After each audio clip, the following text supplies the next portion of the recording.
చెప్పినప్పుడు ఇట్లా సంగతి అంటే సరే నువ్వైతే ఖరాబ్ కాలేదు కదా, నువ్వు ఖరాబ్ అయినాక వచ్చి చెప్పు, మేము వస్తాం.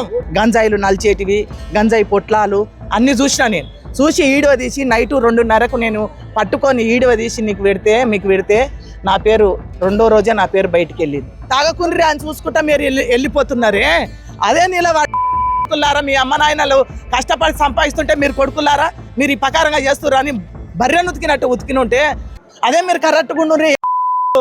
కోటాలు రమ్ముతాడు, గంజాయి తాగుతాడు మా బస్తీలా, మా పిల్లలే మేమే. మీరు గట్టిగుండూరి, ఎవడో ఒకరు తాగుతుంటే రోడ్డు మీద ఉన్నప్పుడు కట్టె తీసుకొని 4 దప్పరిస్తా. ఇప్పుడు ఆ ఇల్లు బయట వాడునా, రోడ్డు మీద వాడునా, పడకపోవు కదా, మంచిగా ఉందరు కదా. ఇప్పుడు 6-7 మంది పిల్లలు, వాళ్ళ పరిస్థితి ఏంటిది? ఇప్పుడు మీ ముంగల తాగుతుంటే చూసుకుంటే తాగకుండ్రి అని చూసుకుంటా మీరు వెళ్ళిపోతున్నారే, అదే కొడుకులారా, మీ అమ్మ నాయనలు కష్టపడి సంపాదిస్తుంటే మీరు కొడుకులారా, మీరు ఈ ప్రకారంగా చేస్తున్నారు అని బర్రెను ఉతికిన ఉంటే అట్లా ఇంట్లో భయం ఉండు, అట్లా బయట మీ భయం ఉండు. అరే బయటకు పోతేనేమో పోలీసు వాళ్ళు కొడతారు, ఇంట్లుంటేనేమో మా అమ్మ నాయన కొడతారు అని అది ఉండు కదా.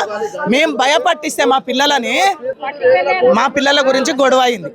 మా పిల్లల గురించి గొడవ అయితే మేము పోతే మీ పిల్లగాడు లంగాన్ని నువ్వు చెప్పినావు కానీ సార్ మా కొడుకే తాగుతున్నాడు మీరు కొట్టుర్రు అని నేను చెప్పిన. ఎందుకు కొట్టలేదు? లంచాలు తీసుకొని వదిలిపెడతారా మీరు? ఏం నేను ఇప్పుడే జైల్లో పెట్టి వచ్చిన, పోలీస్ స్టేషన్లో పెట్టి వచ్చిన. నువ్వు ఎట్లా వచ్చినావురా అంటే ఎంతసేపు ఉంచుకుంటారా మా మామూలే అంటే నా కొడుకు తాగిండని, నా కొడుకు తాగి గొడవ పెడుతున్నాడు అని చెప్పి నేను నీకు పట్టిస్తే నువ్వు ఏ ప్రకారంగా ఇడిచిపెట్టినావు? ఎట్లా వదిలిపెట్టినావు? నువ్వు ఎందుకు ఉంచుకోలేదు? ఏం చేసినావురా అంటే నీ దగ్గర నేను 500 తీసుకున్నా కదా, అందుకని నేను అన్నోళ్ళకి ఇచ్చేసిన, నేను బయటికి వెళ్ళినా. అంటే రేపు మా ప్రాణాల మీదకి వచ్చినా కూడా మేము ఇదే మాట, మా ప్రాణాల మీద ఒకడు మమ్మల్ని గుంజిండాను, ఒకడు మమ్మల్ని తిట్టిండాను, ఒకడు మా చేయి పట్టిండాను మేము చెప్తాం అనుకో. మా దగ్గర వచ్చినప్పుడు చెప్పినప్పుడు ఇట్లా సంగతి అంటే సరే నువ్వైతే ఖరాబ్ కాలేదు కదా, నువ్వు ఖరాబ్ అయినాక వచ్చి చెప్పు, మేము వస్తాం అనే పద్ధతిలో మా ఇప్పుడు గవర్నమెంట్ ఉంది. అంటే అమ్మ ఇప్పుడు హతమార్చిన ఆయన పేరు సుమన్ అంట, చంపిన పేరు నాకైతే అయితే వాళ్ళ అమ్మ పేరు అయితే నీలమ్మ. ఎట్లాంటిది వాళ్ళ కుటుంబం ఎట్లుంటది మరి? ఆయన చంపడానికి అంత పగ పెట్టుకోవడానికి అవసరం అయితే మంచోళ్ళే నాయన, తల్లిదండ్రి మంచోళ్ళే కానీ తల్లిదండ్రులు ఫస్ట్ ఉన్నప్పటి నుంచి వాళ్ళ అమ్మ చంపినోని తల్లి నేను చాలా రోజులు ఇట్లా మీటింగ్లలో కానీ ఏదన్నా ప్రోగ్రాంలలో కానీ కలిసిపోయేటోళ్ళం, చాలా మంచోళ్ళేను. కానీ ఈ నిన్న మొన్న గతంలోనే 2-3 ఏళ్ళు అవుతుంది తండ్రి చనిపోయి, కాలు చేయి పడిపోయిందని నాకు తెలుసు కానీ తండ్రి చనిపోయింది కూడా నాకు తెలియదు. అయితే పోరాడైతే మంచోడే, చదువుకుంటుండే బాగానే ఉన్నారు.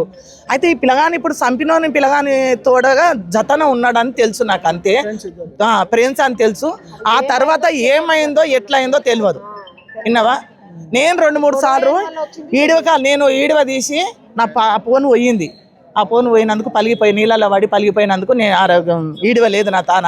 గంజాయిలు నలిచేటివి, గంజాయి పొట్లాలు అన్నీ చూసినా. నేను చూసి ఈడవ తీసి నైట్ 2:30కు నేను పట్టుకొని ఈడవ తీసి మీకు పెడితే నా పేరు రెండో రోజే నా పేరు బయటికి వెళ్ళింది. నా పేరు బయటికి వెళ్ళాక ఇంకా ఏ ఆడది వచ్చి ఏ మొగోడు వచ్చి చెప్తాడు చెప్పు?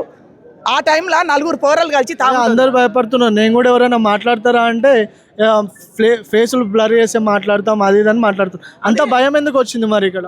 ఇదే నేను చెప్తున్నాం కదా. ఇప్పుడు నేను చెప్పిన సార్ మీకు, మీరే పోలీసు వాళ్ళు అనుకో, మీరే గవర్నమెంట్ అనుకో, నేను చెప్పిన పలానోళ్ళు ఇట్లా చేస్తారు సార్ ఇగో అని చెప్పి నేను చూపించిన రుజువు చూపించినప్పుడు తెల్లారే నా పోరు ఆడ జాండకెక్కింది, వెంకటమ్మ ఇట్లా మీ పేరు చెప్పిందిరా, ఇగోరా మీ ఈడువెలు తీసిందిరా అని చెప్తే వాళ్ళు మా ఇంటి మీదకి వచ్చి కొడుతురు, మమ్మల్ని చంపుతారు. ఇలా వాడిని చంపిర్రు, రేపు మమ్మల్ని కూడా చంపుతారు అని ఎవరికైనా భయం ఉంటుంది. నేను చచ్చినా ఒకటే, బతికినా ఒకటే. ఇప్పుడు అంతే కదా, నాకేం అవసరం? నేను ఎందుకు భయపడతా? ఎందుకంటే వీళ్ళందరూ నా పిల్లలే, బాగుపడాలని నేను చెప్తున్నా. ఇలా కుటుంబం రోడ్డు మీద పడ్డది, వాని కుటుంబం కూడా రోడ్డు మీద పడ్డట్టే కదా.